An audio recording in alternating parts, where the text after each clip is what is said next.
আসসালামু আলাইকুম, কেমন আছেন সবাই? আজকে একটা 2 টায়ার কেকের ডেকোরেশন করে দেখাবো।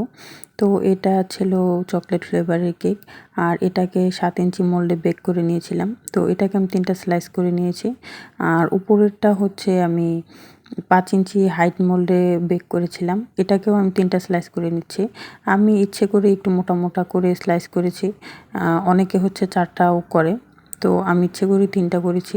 তো এখানে হচ্ছে আমি প্রথমে একটা কেকের স্লাইস নিয়ে তার উপর ক্রিম দিয়ে, তার উপরে চকলেট গানাশ দিয়ে, তারপর হচ্ছে আমি পুরো কেকটাকে ক্রিম দিয়ে সুন্দর করে ফিনিশিং করে নিব।